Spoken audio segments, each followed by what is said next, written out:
Hello there, a warm welcome to the Open Governance Initiative, the OGI. Well, my name is Fatu Elikumloshi, the presenter of this program. And on the OGI, we're looking at the different works of the different ministries in line with the NDP targets of 2018-2021. Today, we are looking at the Ministry of Defense, and the Permanent Secretary is our special guest. She is Ndai Marinjai. The Permanent Secretary is accompanied by the Commodore Madani Senghor. He is the commander of the Gambian Navy, as well as Colonel Musa Trawale, Principal Staff Officer of the Gambia Armed Forces there at the Defense Headquarters. Don't forget, we're also streaming live on our Facebook page at GRTS TV, as well as YouTube at GRTS TV Official. Also remember that the GRTS is now on satellite, so you can get our signals across the world. When we come back from this break, our guest will help us expand the conversation right here this day.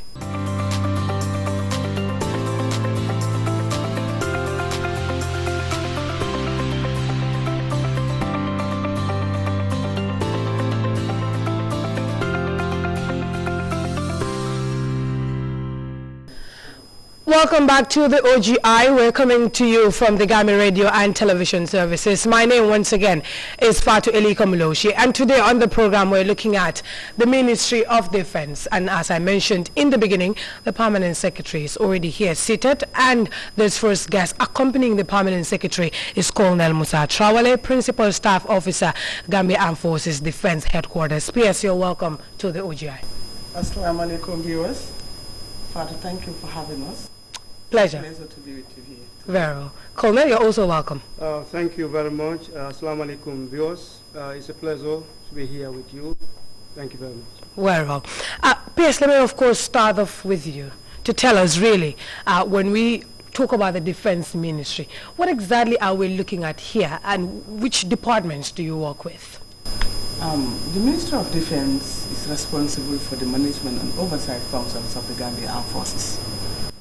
So the ministry is very key with regards to the armed forces. Mm-hmm. And the armed forces, they have other units underneath. So we work closely with them, guided by the Constitution and few other rule books. Mm-hmm. So, for example, when the new government came in, security sector assessment was conducted. Mm-hmm. And they see the need to come up with security policy and strategy plans.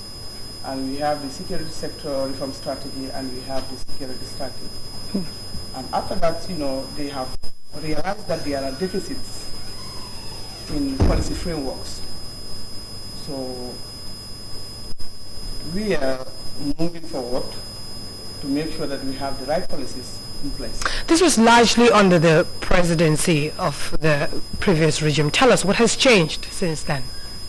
Yeah, you are quite right, Fatu. If you look at it this way, so many years ago, the position of the Minister of Defense mm-hmm. was under the presidency. But I think during the assessment, security sector assessment, it was highly recommended that a minister should be appointed to take full charge of the ministry. What difference has that made? Yes, it has made quite some difference, because as we know, presidents are very busy, and having some portfolios under them might also take some time. But if you have a specific person solely handling the ministry, focusing on the ministry, that adds a huge impact on the day-to-day activities of the ministry. What have you been doing since then? Following the appointment of the minister and the change of government and mm-hmm. the change of management at the ministry, and following the assessment that was done, it was realized that we need to come up with policies to guide the operation of the ministry. We met as a team, we discussed it in close collaboration with the armed forces and other units, and we decided to come up with a policy. And right now, as I'm talking to you, we have a committee approach for the drafting of the policy. It has been ongoing since February, and now we have submitted the draft to the ministry, which should be reviewed by the ministry and submit for national validation. In fact, that was going to be my next question, because I'm very much concerned about that. It's a very good step, having such a defense policy, something I'm sure wasn't there before. Tell us, when do we expect this to be finalized? Because the minister, like you mentioned, has to look at it and give his inputs as to the finalization. Actually, Fatu, the development of a different policy will be the first of it in the history of the Gambia. We never had one, and this is the first time. Right now, by next week, we are going to have staff retreat on the policy, where we will go, all the ministry staff will take a day off outside the office and discuss the content of the policy and advice also. We will be headed by the minister, of course, Honorable Sheikh Omar Faye, and up to for the last person of the ministry. Okay. Everybody is included. That is scheduled for next week. Immediately after that, the following week, we intend to have the national validation on the policy. Immediately after the policy, then we will do the other necessary stuff, actions, and then have it finally printed. Let's go back to the drafting committee and who comprised this committee. Okay, when it came the idea that we need to do something, we, at management level, we discussed it and came up with two options. One was to give it to a consultant. The other one was to have a committee approach, whereby you will invite the relevant sectors to come on board. We have the Ministry of Defense, of course, is part of it. You have the Gambia Armed Forces. The Immigration is part of it.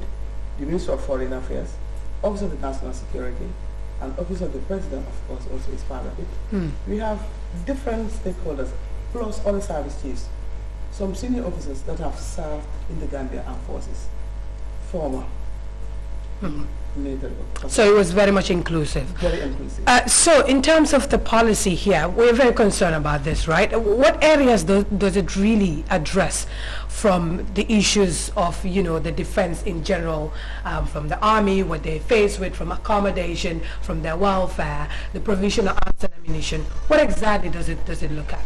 I think the policy has covered a lot. All the areas that we've been having challenges, or we are not really captured, or there was no policy, we decided to put it in the policy. It was a committee approach, as I said, and if you look at it, the different people we have with different experiences and different background, a lot was done on that policy.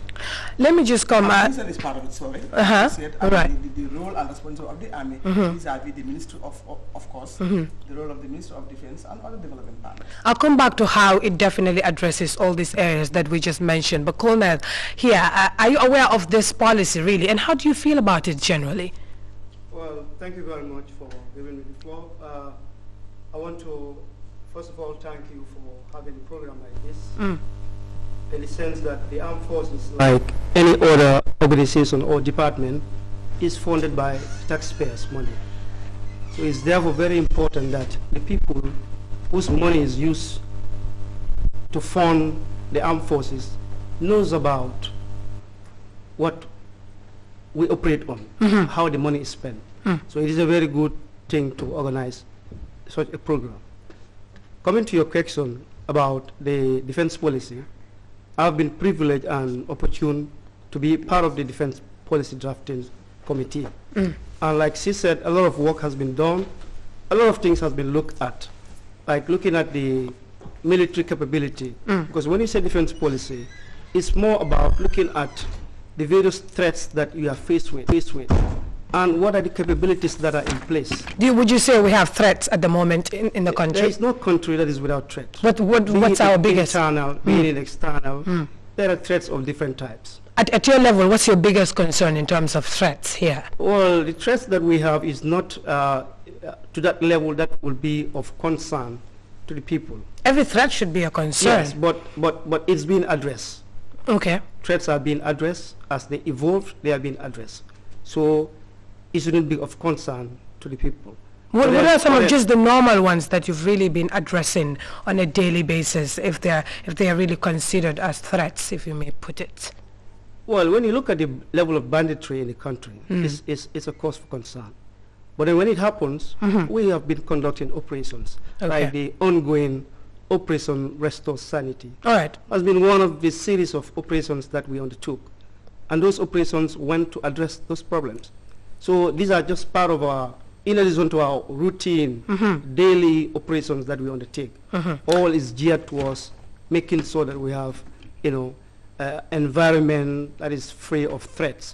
Or when it arises, then we address it. I'm glad that you mentioned that step there. But let me just come back to you, Pierce, and just to tell us really how the policy would really address the issue at hand if it gets to be validated as soon as possible, and just to be specific, how? Okay. Fatu, it will greatly indeed. Because what happened immediately after the policy, we intend to have our strategic plan. Okay. To inform, because the policy will inform the strategic plan, and that will give us our strategic direction of how to operate and effectively discharge our various responsibilities.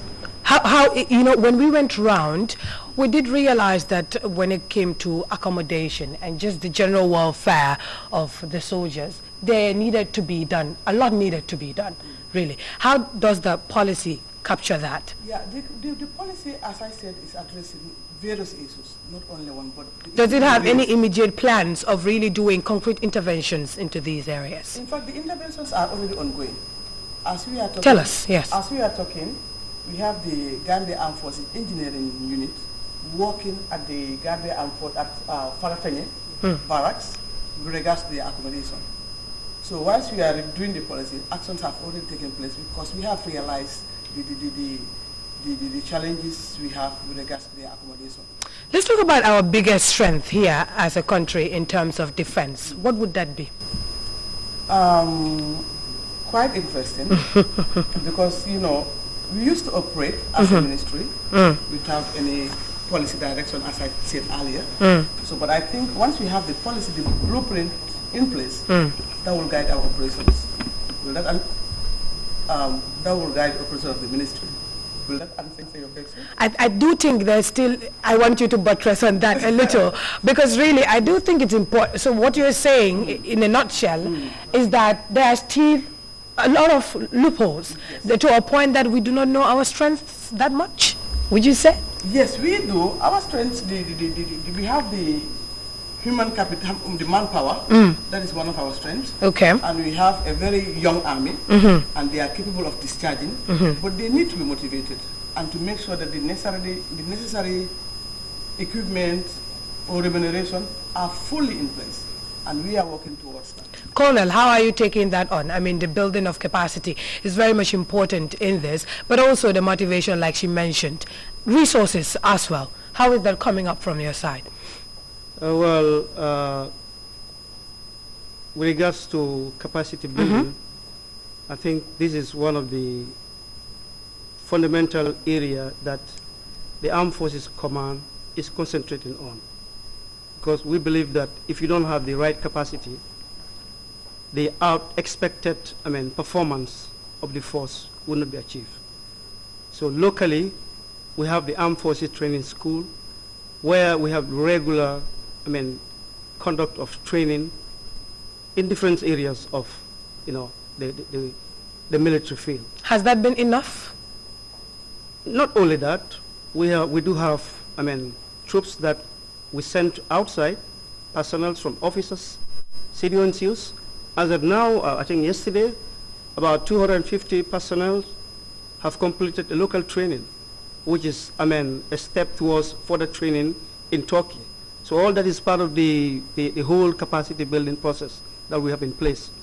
Myself, I've been fortunate that less than a year ago, I was fortunate to be in the UK to do an advanced staff course. And we have, as of now, a lot of personnel, like senior officers, junior officers, attending courses in Nigeria, in Ghana, in Turkey, and a host of other countries. So what you're saying is that our people or our soldiers very much have the resources, expertise, and they're very much equipped to handle the protection of our sovereignty at this point in time? No, in terms of capability, like the capability includes not only the personnel, but you're talking about the equipment and how trained they are, right?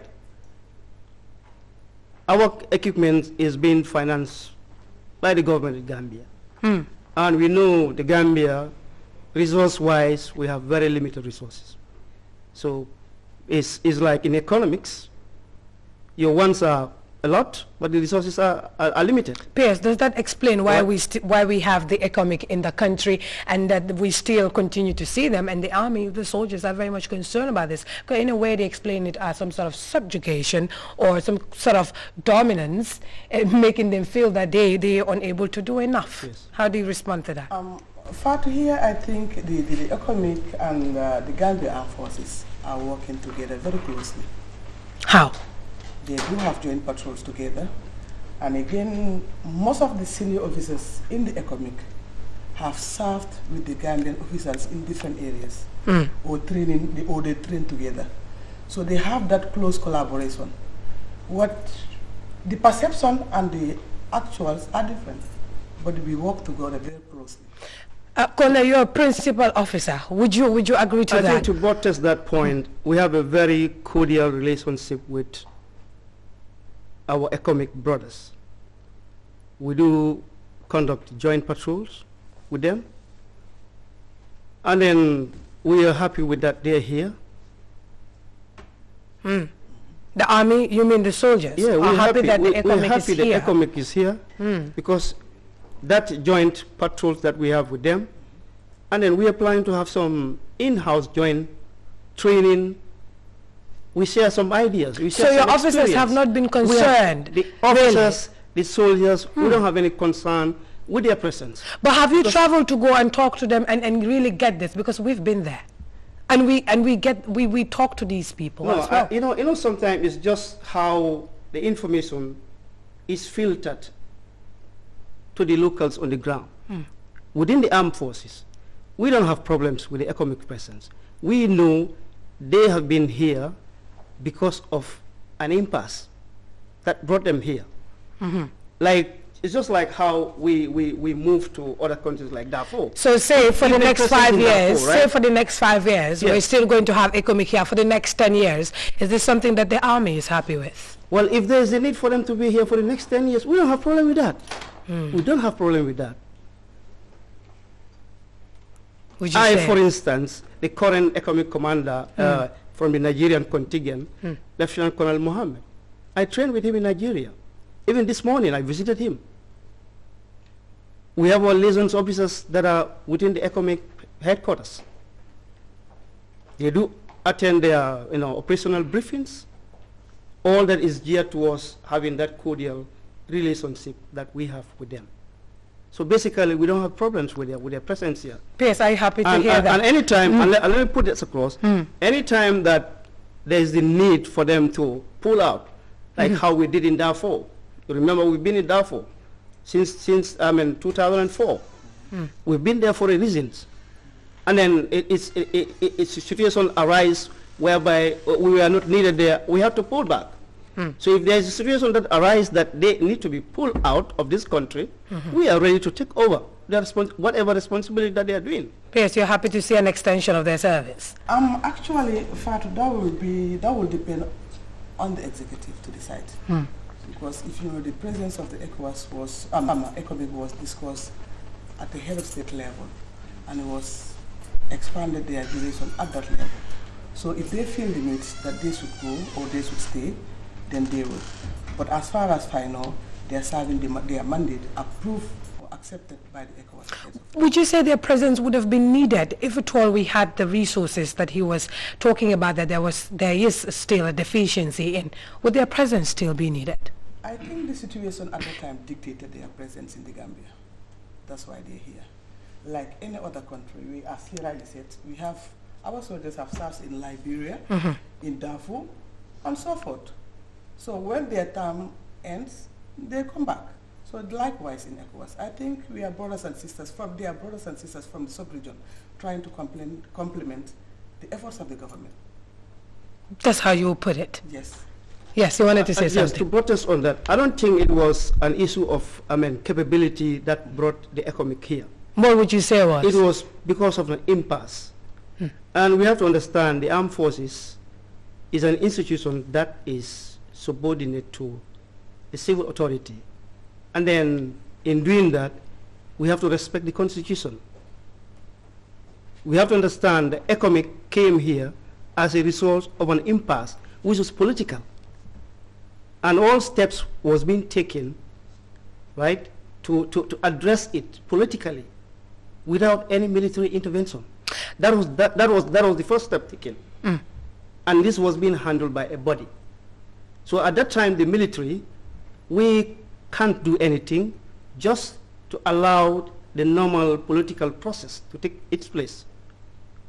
So that is how the ECOMIC came into the Gambia. So it's not because of capability. Well, of course, we know we don't have the capability as we desire, but steps are being taken to address those gaps. But this is still, that has been 5 years on, and they're still here. Does it still explain the gaps that we were facing from 2016? Not necessarily. Not necessarily. Like I said, improvements are being made. But like the peers rightly said, this is political. Very well. So it has to be left at that level. Whenever it's felt that there's a need for them to leave the soil, they will, and will take over. The main role of the army is to protect the territorial sovereignty of the country. Are you able to do that at this point in time? Of course. How? Well, as per the 1997 Constitution revised, Section 187, preserving and defending the sovereignty and the territorial integrity is one of our main functions. And then we've been able to achieve that by patrolling our borders. And let me tell you that one also, we do it jointly. So that has been achieved because the sanctity of our borders has not been compromised. So that has been achieved. Yes. In addition to that also, we're able to carry out our functions such as, providing aids to civil authorities at their request. Have you been doing that? How? Like they just recently concluded, or during the outbreak of the COVID. Remember when we were distributing the rice? Okay, so you were also helping to distribute. Okay. Yeah, so those are aids to civil authorities. And then it goes to cover in case if there is disaster. I was going to come to that. If there is disaster, have you been very much participating in just helping the public in that? The military engineering corps. We have an engineering corps. In addition to that, the military, we are blessed that we have the manpower, right? That are trained, and then whenever you're called upon, those manpower is available. So you're saying that people are not calling for your help in these areas. That is why you are unable to deliver them. Not necessarily. Okay, but have you been very much going out and just meeting the public and helping in terms of disasters? Because just recently we've seen how destructive, the rain has been for especially people in the regions, in the North Bank to be precise. Has the army made any effort to just go out and really understand how they can intervene? Well, like I said, the Constitution says at the request of the civil authority. Okay. If we are not requested to intervene in such instance, we cannot. Let me come back to you, PS. The civil authority, have they been requesting? When the need arises, we do request them. Right, he just mentioned during the COVID, the rice distribution. The soldiers were at the park in Banjul. See them distribution, loading and offloading rice and distribution in the up countries. So, but then it depends on the need. Yes, as per the Constitution, as he quoted, Section 187 of the Constitution. So at the moment we have sufficient people to deal into that, and we don't necessarily have to withdraw them from their stations to come and help in terms of health, yes, COVID-19, but agriculture, disasters, and just everything right about that, engineering. Wherever we are requested in those areas, we will participate willingly. You will? Yes. Because the army, the Gambia Armed Forces is a very disciplined force, and they respect rule of law. So whenever they are asked by their superiors to go on board or requested to do something, they always do it willingly. Tell us, what has been your biggest achievement at the level of the ministry since you took over to where we are now, and in just meeting the NDP targets? I think we have achieved a lot so far, because as I said in the beginning, you know, we cannot be operating blindly without the legal instruments. So that's why when the new team came at the ministry, we said to guide our operations and the armies, we need to put the policy in place. So before then, the policy is yet to be validated. So you've not had any clear roadmap from 2017 to where we are at? Yeah, actually, maybe not structured. Not structured, or could be structured, but not properly indicated in the blueprint. You know, before those days, the AU code could be, you know, they are given operational guidelines, and they work on those. And those points are still valid, but they have been captured or considered in the policy. So what have you been doing then? With regards at the ministry level, you know, training is something that should be ongoing for the Gambia Armed Forces in the security. Are you looking forward to also just making sure they go to missions? Because the Darfur case was another thing that came up when we spoke to soldiers. Yeah, thank you, Fatou. That is a very valid point. As I said, training capacity building in the army is an ongoing process. You have to build their capacity all the time, locally or internationally, to boost their morale. And peacekeeping is something that the army look forward to. As you rightly said, Darfur is closing, but currently we are discussing other opportunities for them to participate in subsequent, be it UN, ECOWAS, or AU peacekeeping mission. Colonel, at your level, how do you take this, right? That Darfur is almost ending, and of course the soldiers or the army is really much, you know, they feel just proud to be represented at these different missions. And at the moment, what's the state of mind there? I think the troops in general are in a very high spirit looking forward to be deployed elsewhere, wherever they are needed. Because arrangements have been at advanced stage to get them deployed. And then the command in that direction have been able to work on modalities of how to equip them. So as we speak, we've been able to acquire some sub-scale vehicle. By the way, before I come to that, previously we've been deploying without those major equipment, what we call critical enablers. So because of that, what the armed forces get, what the individual get, and what the country gets out of peacekeeping has been very minimal. So given the fact that peacekeeping is not only for the soldier to come with something, carry, take home, but it's an investment. A lot of countries have been in peacekeeping for decades. And it's through peacekeeping that we are able to even build their capacity, build their capability, which has lessened the burden on the government.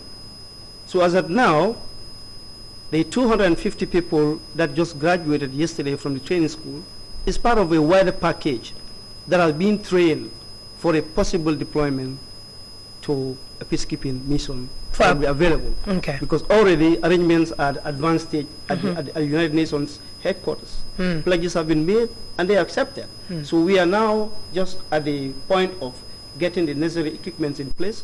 Once they are in place, the green light will be given and we can be deployed anywhere. So you're just standing... So the soldiers are in high spirit awaiting that. Okay, it's good to know that they're in high spirit, because I was going to ask the morale at this point, the fact that they know that at the moment there is no mission to go to, and you're just sitting and anticipating for any that might come in the near future, but there's no certain one yet. Has that in any way affected their morale? No, it has not. You wouldn't say? No, it has not. Very interesting. And just before you go, maybe you can just tell us how you're working with your sister agencies there, the Gambia Navy and just the National Guards, and just making sure that it's a smooth process in this regard.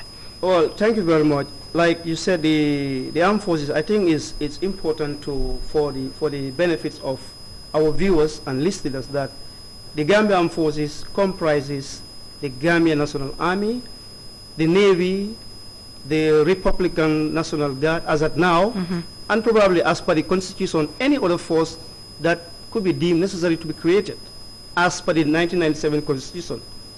So as of now, the various services, that is the Navy, the Republican Guards, the Army, we work very closely. The various services work very closely among ourselves as well as the sister services, because we believe that as an armed forces, we don't have that, monopoly of delivering everything. We have a mandate as an armed forces. You do believe that? We don't have the monopoly? Yes. No. I know soldiers, we have a mandate as an armed forces. We have an advantage in our domain. Okay. Likewise, the interior, those services under the interior, they have a mandate too. What they can do, we cannot do it. But what we can also do, they may not also be able to do it. So because of that, we believe it is important that we have that kind of synergy of effort. And because of that, we have that very, very good collaborations among ourselves. Very well to know. Colonel, it's been great having you talk to us. That was Colonel Musa Traoré. And of course, we still have the permanent secretary here with us, still our main guest on today's program. And we'll just allow Colonel Musa Traoré, who is Principal Staff Officer at the Gambia Armed Forces Defense Headquarters, to just step down during this break whilst we prepare the Commodore Madani Senghor from the Gambia Navy to come on the set. Do stay with us after this short break.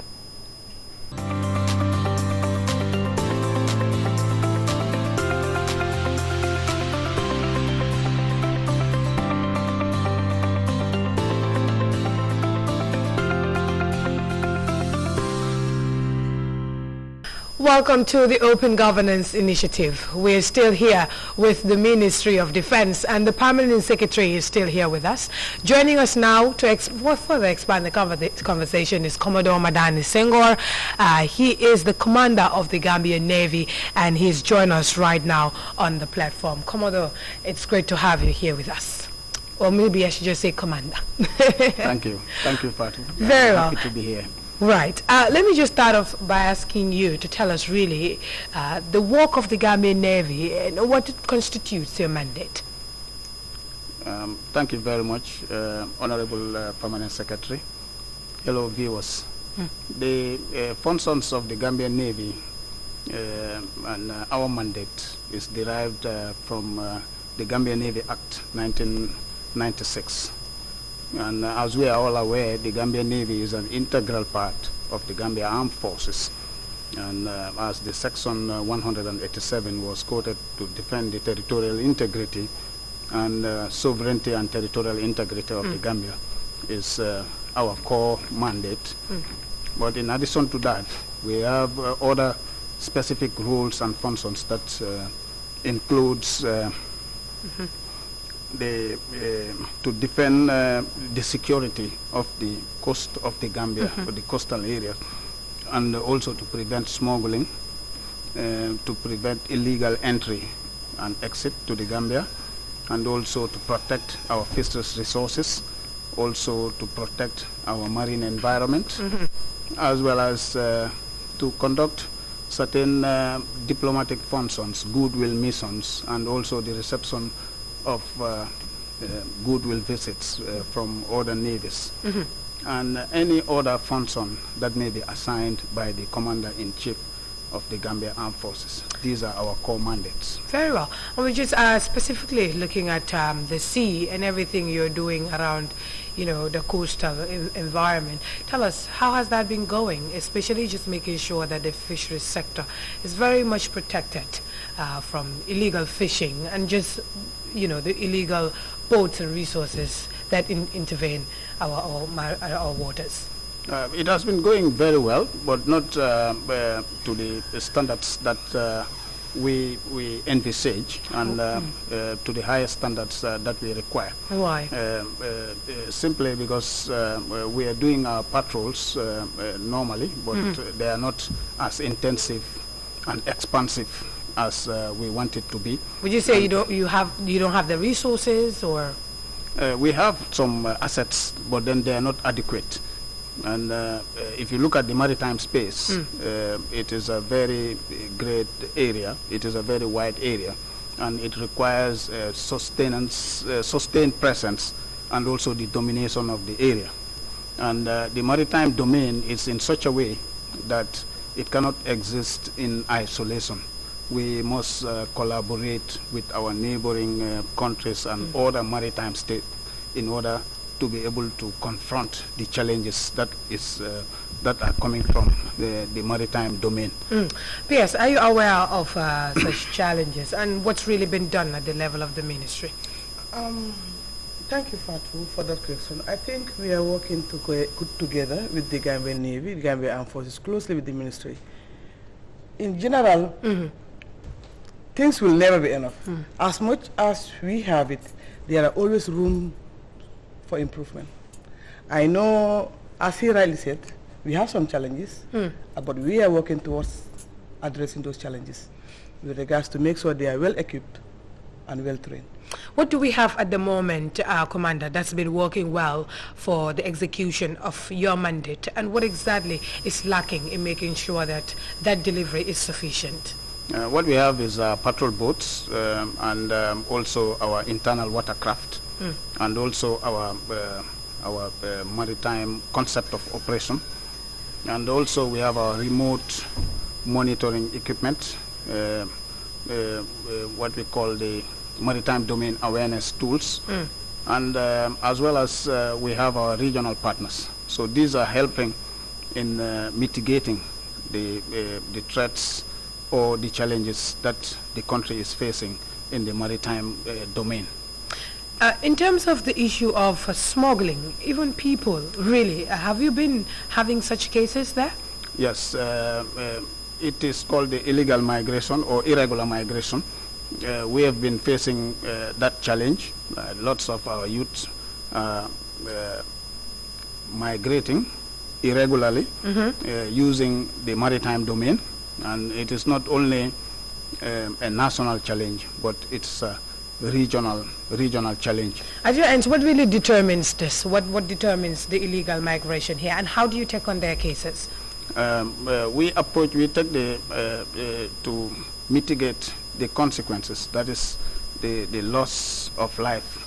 We try to mitigate those consequences by preventing the departures. And this cannot be done in isolation. This is why I said we are cooperating with our regional partners, our neighboring countries. And then through that, with other challenges such as piracy, such as smuggling, such as narcotic drug trafficking. These are maritime security challenges that are affecting mostly the coastal states within the region, within the sub-Saharan region, particularly the ECOWAS region and the Gulf of Guinea region.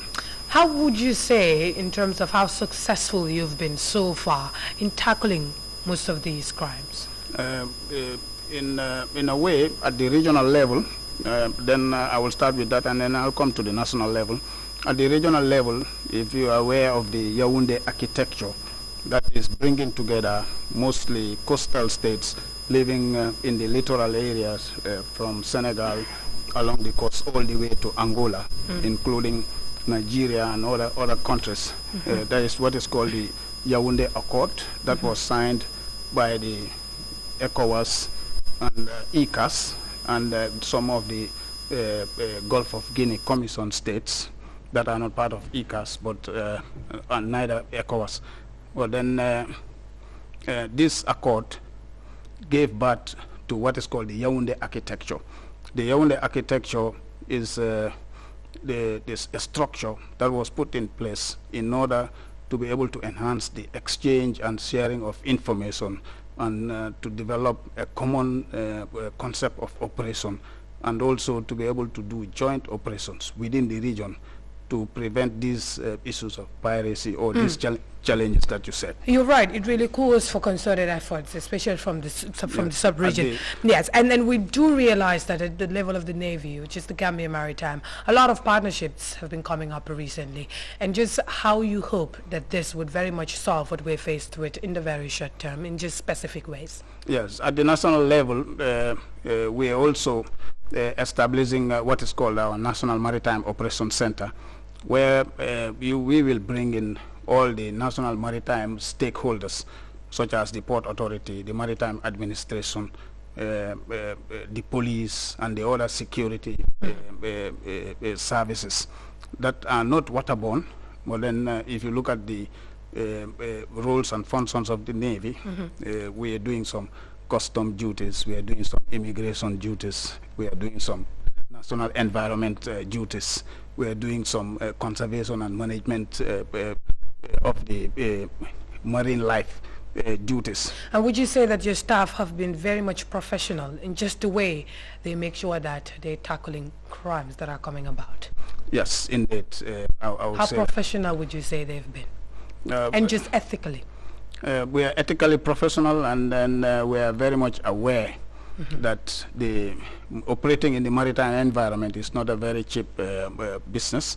And before we interrupt any activity, then we will be convinced that a regulation, a law has been broken before we interrupt this operation. So we have been very professional in that aspect. Yes, let me just come to you. A lot of issues have been mentioned, throughout just now, and just not forgetting what has been said earlier before we in fact went on the break. How would you say the security sector really comes to make sure that most of these issues facing the Gambia Armed Forces, to be precise, are indeed curtailed? Okay. Thank you, Father, for that question. I think most of the issues highlighted in the security sector reform process have been addressed, or some of them have been addressed. Because when the security sector reform came into being, that's where they have the security policy. And that was at the level of the Office of the National Security, which is under Office of the President. So at sectoral level, we have to come up with our policies, and that's the defense policy as part of the security sector reform. Not only the defense policy, we also have the terms and conditions of the Gambia Armed Forces, which is now currently being reviewed. And we have the GAFA, the Gambia Armed Forces Act, which is also as part of the security sector reform, reviewing the legal instruments. And in the Constitution also we have what we call the Armed Forces Council.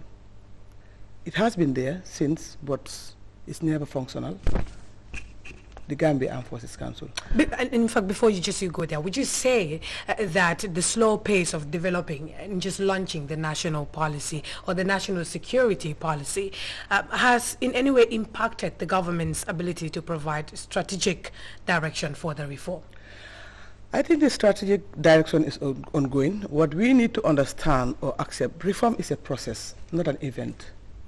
It goes a long process. Some countries have tried the reform process and they failed 1 or 2 times. But the Gambia, this is the first time we have started the reform and things are ongoing. Are they ongoing? Do we? Yeah. I hope that we don't also expect to fail. Like no, actually, because exactly that's what we don't want. That's why we have to put the policies in place, the legal instruments, by reviewing the legal frameworks. Do you see a stable political direction in this regard? I mean, what has changed then? You mentioned the national security policy is just one of that. Concretely, what has changed? What has changed with regards to? Since, of course, the beginning of the security sector reform policy, have you seen any kind of political direction that has really made this very effective? Yes, I think as far as the political will is there, things are changing. Because a lot has changed. A lot. From the appointment of, in fact, public officials, ministers, if you may. Really? Yeah. So really, does that in any way impact where we're headed? I think so far a lot has been achieved, and there is stability in the security service, for example. Even in the civil service, you have stability, and soldiers are freely expressing their opinion.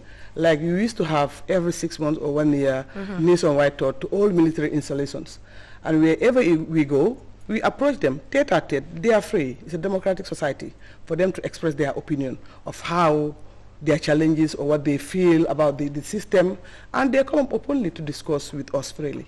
And in fact, even the operation of just the people, the staff, and just how they're going about fulfilling their mandate, really, in regards to what is anticipated for this very smooth transition, what would be your general impression of how that has been unfolding so far? And I'll come back to you, Commander, on this. I think involvement is very key with regards to the entire process. Involvement of the necessary stakeholders and the staff at the ministry level. because reform cannot be done by one person, let's say minister alone or the permanent secretary alone. So you need to work together with the Gambia Armed Forces, the staff at the ministry, and other relevant stakeholders to drive the reform process. Commander, do you see that cooperation there already? And just in terms of how the operation of your personnel have changed for the better from where we started this entire transition? Yes, indeed. Now, within the armed forces, we all understand that we are subordinate to civil authority, and we all understand that we have our specific mandates.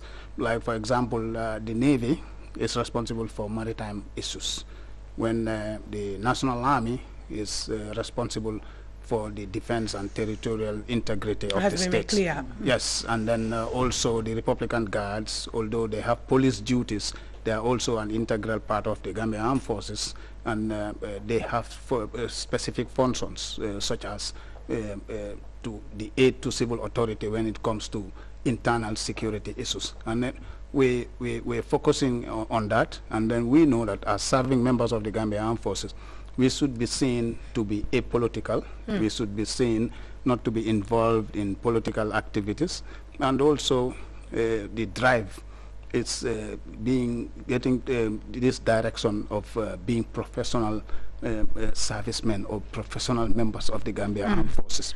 What you're saying is that now you've seen a very well-structured service. How does this contribute to the anticipated outcome of the SSR?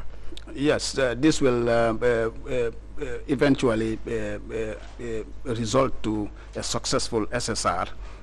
As the PS said, it is a process, and the process can be seen in the promotion of the personnel. We just concluded the PROMEX, what is called the PROMEX, that is the officers' promotion exams. Based on those that are eligible for promotion, all of them were called and then examined, assessed whether they are capable and competent enough to be able to carry those ranks, and also to be able to man those vacant positions that are available. So it is a very big contest, and it is a very big competition. The soldiers have been very busy, the officers have been very busy this past few weeks in order to be able to take one of the vacancies. And those that will not be successful this time will be given a second chance in order to try a second attempt. We're not trying to deny anybody anything, but then we are trying to ensure that every promotion is based on merit. Very well. And then you own the rank, and then you are capable of carrying the rank. That said, we're not forgetting that we've been following your comments on social media very keenly, and the reason I bring it up here now is because it's very much related to what the commander has just said. And P.S., I'll just go right onto Facebook, because one Musa is asking that why is that promotions in the army is slow?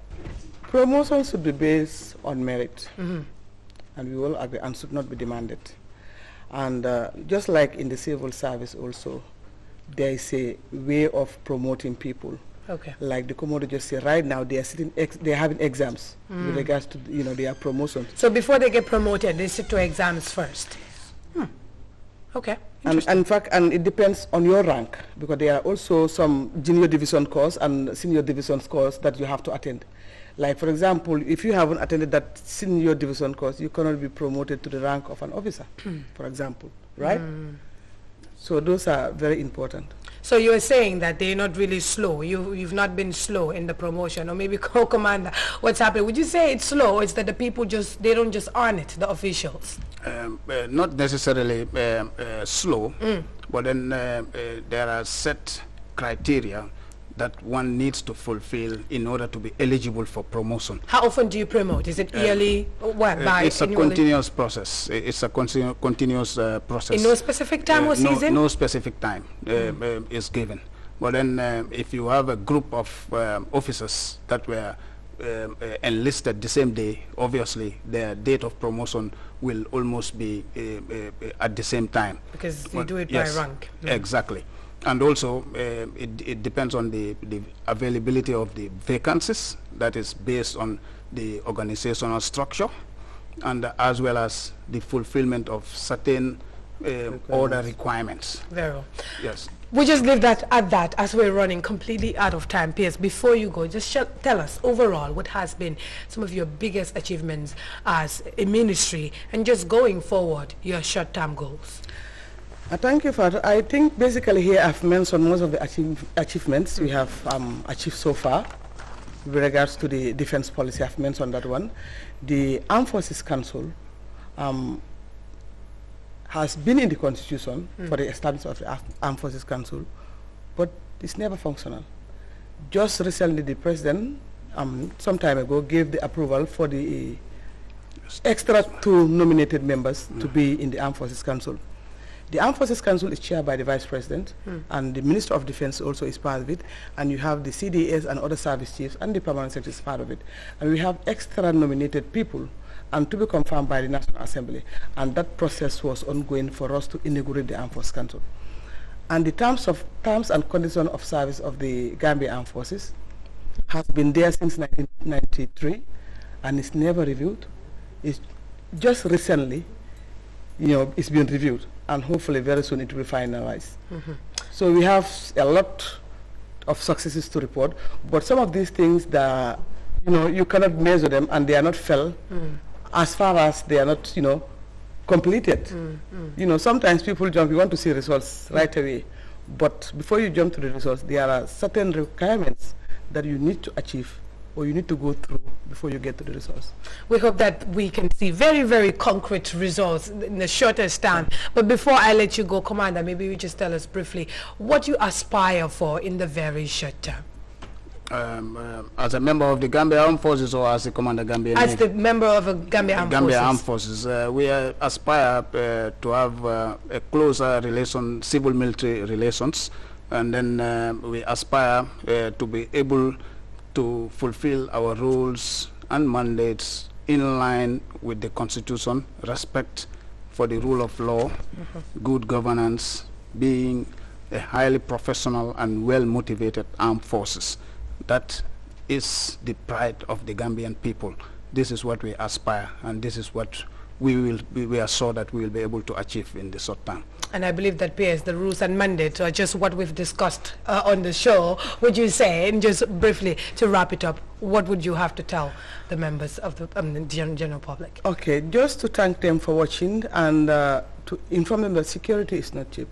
Security is very expensive, and we have to be there for our brothers and sisters in the Gambia Armed Forces. They are in uniform, but when removing the uniform, they are civilians like all of us. So we need also to give us time to be patient and to appreciate the efforts that the security personnel are doing. When we are sleeping at night, the security personnel are on the ground, try to make sure that there is peace and stability in the country. And without peace and stability, there could be no development. If you see people going to the schools, markets, selling, because you have peace, that you can work freely. We all witnessed when this theft case started in the country, people were complaining. But when we had the Operation Restore Sanity came in to complement the efforts of the police, things are now getting better, and the people are quiet. So definitely we have to be there for them, understand them, be patient, and we'll get to the desired results, inshallah. We hope to get to the desired results in the very short term. Permanent Secretary, it's been great having you here as well, and Commander, many thanks for being here. Thank you very much. Well, just to let you know that it's been a whole entourage in the studio today, including the DPS is in fact present here and other senior officials there in that very ministry. But this was all we had time for on the Open Governance Initiative. I remain your presenter, Fatu Elikomoloshi, till I come your way again next week with another ministry as we break down the National Development Plan as we approach the end of it this year. Till then, enjoy the rest of our programs, and many thanks for watching.